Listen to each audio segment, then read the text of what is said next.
strange story of how this site, zaporacle.com, was created, and introduction of the Zap Oracle team and our mission statement.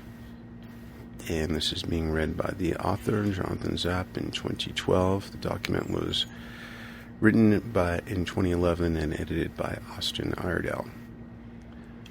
With both misgivings and excitement, I followed Adrian into the cave, our headlamps casting dense shadows amidst the illuminated surfaces of jagged rock.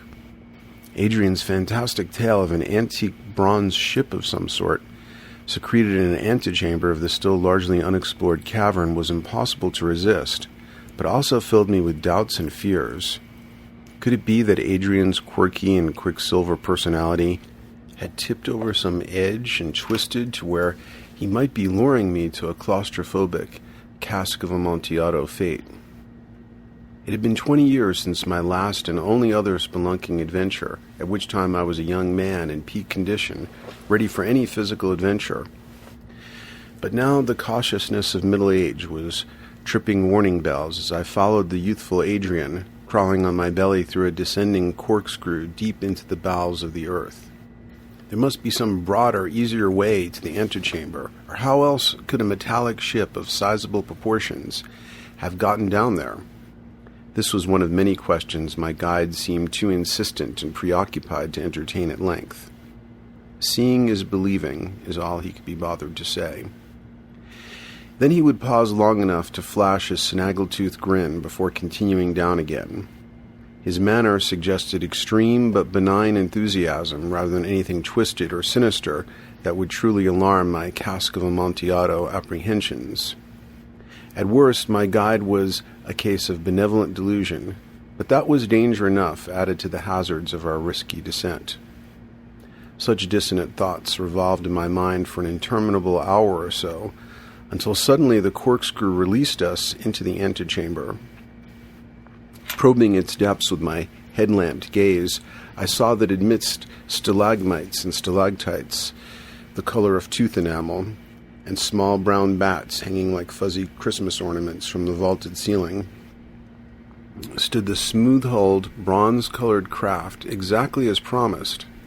Seeing was indeed believing. The craft exuded a feeling of extreme antiquity, while appearing to be, on the outside at least, perfectly preserved and intact. The hull was capsule-shaped, as if it had been designed to pass through the very intestines of the earth. Here and there were a few streamlined protuberances, their functionality unclear to me. Unmistakable, though, was the ship's small circular hatch, whose locking mechanism was not unlike that of a submarine. Adrian had told me of a hatch and assured me that he had turned it only a quarter of a revolution to see if it was rusted or locked, and then returned it to its original position. He wanted that I should accompany him before turning this bronze wheel to its full way round. For a few odd minutes I circled the craft, which was not overlarge, perhaps 18 feet long and barely 7 feet across.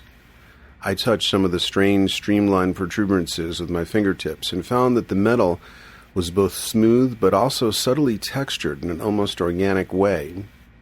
When I looked closely, I saw that the metal was patterned with intricate curvilinear striations that sometimes resembled the dense labyrinthine swirls of fingertips, and elsewhere the tight contour lines of old topographical survey maps.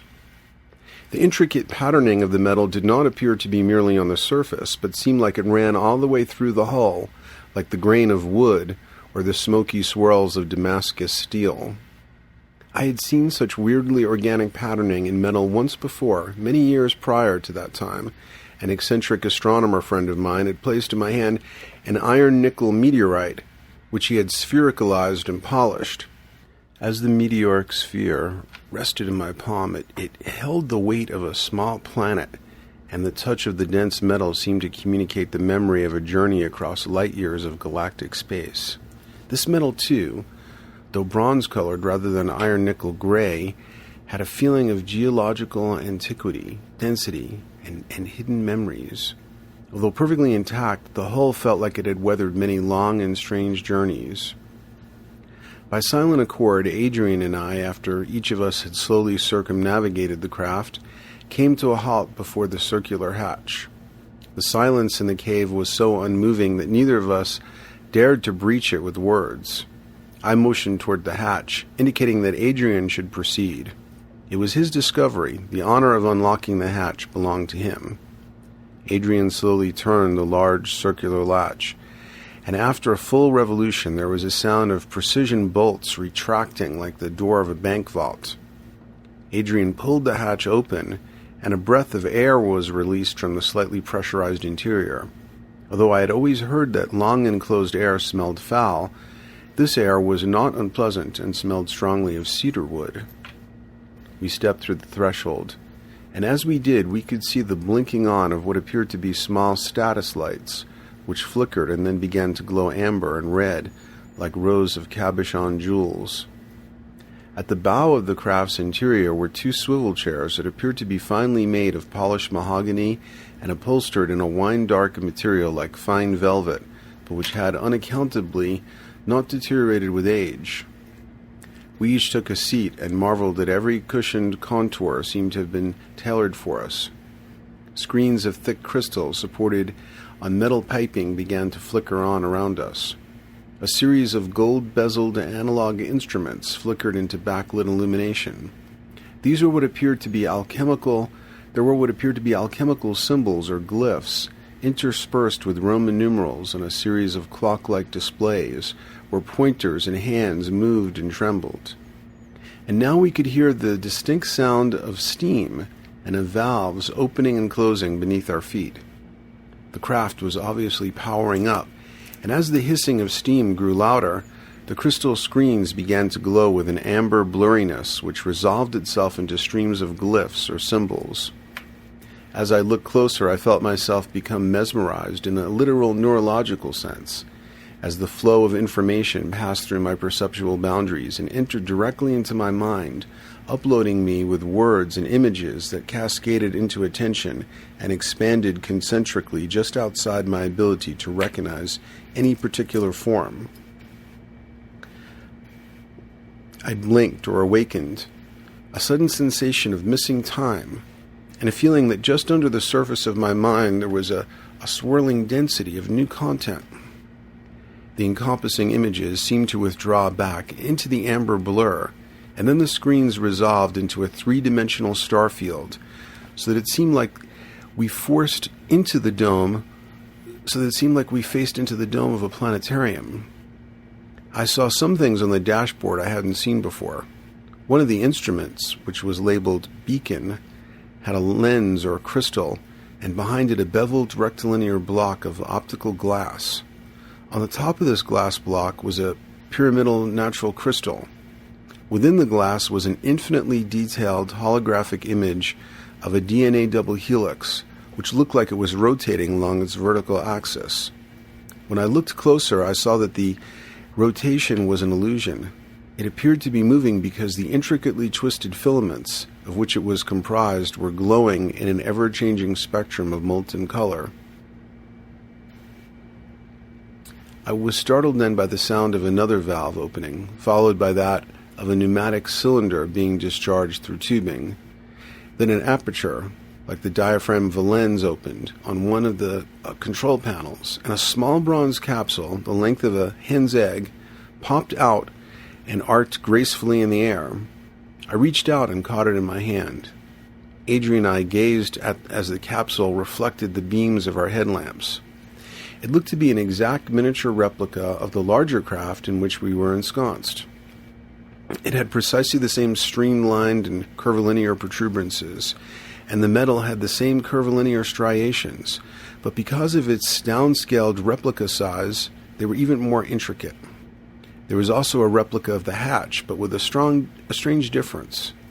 At the center of the circular latch was a rectangular aperture. I looked at it closely, blinking several times to make sure my eyes, squinting in the reflected glare of the headlamps, were not deceiving me. The aperture was of the exact dimensions and appearance of a standard USB port. With a small bronze replica harbored in my fist, its strange aperture tantalizing my curiosity, Adrian and I returned to the darkness and wound our way back up the dizzying corkscrew to rejoin the world of man. A few hours later, we were drinking spiced rum in my library as we studied the bronze capsule under a desktop magnifying lamp. The next step seemed inevitable, and as if reading my mind, Adrian nodded in assent. I attempted to plug a USB cable into the capsule's aperture and found, as I had suspected, that it snapped perfectly into place. I plugged the other end of the cord into my MacBook Pro. Nothing happened. We stood dumbly in front of the unchanged screen of the MacBook. "Maybe it's doing something we can't see," suggested Adrian. "Possibly," I replied in a neutral tone, not wanting to arouse unfounded hopes. "Meanwhile, I'm exhausted. I suggest we sleep on it. It's just after 3 a.m., and I've been awake for almost 24 hours. I made up a bed for Adrian on the living room sofa, and then I fell into my own bed, collapsing into a deep, enveloping sleep.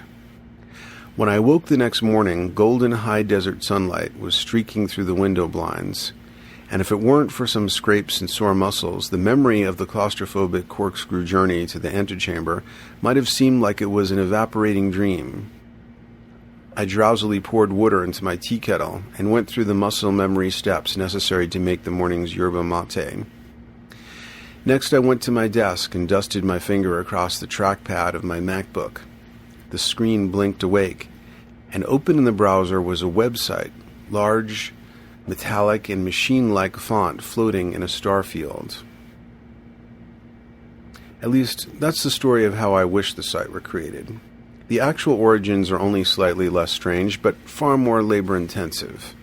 Thousands upon thousands of man-hours have been contributed by the content supplier, Jonathan Zap, and a small group of devoted and mostly unremunerated language and code wizards. You can read some of the actual backstory or listen to a podcast of it here, The Path of the Numinous, Living and Working with the Creative Muse. You can find that easily on the homepage of the site. Oh, and not to put too fine a point on it, but thousands of dollars have been invested in this site, and so far donations have totaled a sum more like the hundreds of dollars. So if you have any ability to redress that imbalance, your help will be greatly appreciated. And here is our staff introduced in alphabetical order of last name. Tanner Derry is a software engineer and expert on WordPress sites with a degree in computer game design from Brown College. He's our webmaster and main designer of the site. If you need a state-of-the-art website, this is the man to go to. Tanner has an astounding work ethic and brings creative, amazing, workaholic devotion to everything he does. He creates in days or weeks what takes others months or years if they could do it at all. Despite the impossible hours he works, I have never heard him sound stressed or impatient. He has taken my extremely eccentric sense of visual style and steampunk obsessions and run with them. Although I anticipated rebellion from my visual perfectionism and endless desire to tweak, Tanner has responded to my endless texts, phone calls, and emails with enthusiasm and found ways to build the things that I could only describe. And you can check him out at tannerd.com, especially if you need a website built. Austin Iredale is a writer, editor, and actor. He has a BA in English Literature from Colorado University and is currently studying acting at the Stella Adler Academy of Acting and Theater in Los Angeles. Austin brings meticulous attention to detail to his writing and editing. One of the things that a superb editor like Austin seems to do is to catch all those areas of sloppy, undifferentiated word tissue that get missed in the lazy intoxication of rough draft generation. The beer goggles of creative exuberance which blind you to the sagging flesh of distended sentences. Rather than imposing his own notions, Austin helps to amplify, clarify, and polish every document he edits. A pleasure to work with. Austin is helping to make me a better writer. And by the way, there are pictures of each of these team members if you look at the document version. And you can check out Austin's website austiniredale.com. Matthew Robintree is a software engineer and code wizard. Actually, I think he's a computer scientist. It might be his more correct title. He has a degree in computer science from the University of Oregon. He is everything you would expect from someone born with the name Mathiel. He seems like a cross between a Vulcan, a Zen monk, and the first man to gain access to the source code of the Matrix. Mathiel is the code wizard of the Oracle and created amazing graphics programs to allow me to tweak the look of the Oracle. He took my verbal descriptions of how I wanted Theme Tracker to work and brought together the high-powered math and code to make it happen. Drew Stricker is a talented computer graphics artist, DJ, and VJ. Drew was the webmaster and designer of the site for 6 years, from its inception in 2004 until his retirement in late 2010. Some of his computer graphic designs are featured in Zap Oracle cards. And currently, Drew manages our cloud server farm. His website is Vaccination Designs, though it's offline presently, but hopefully he'll get that back up there soon. David Thomas is a software engineer who coded the earliest version of the Oracle. And last, there's me, the content provider of the site, and you can read more about me in the About section. Our mission statement: to provide users of the site with the finest products of our imagination, creativity, and insight so as to entertain, inform, and aid them in their psychological and spiritual development.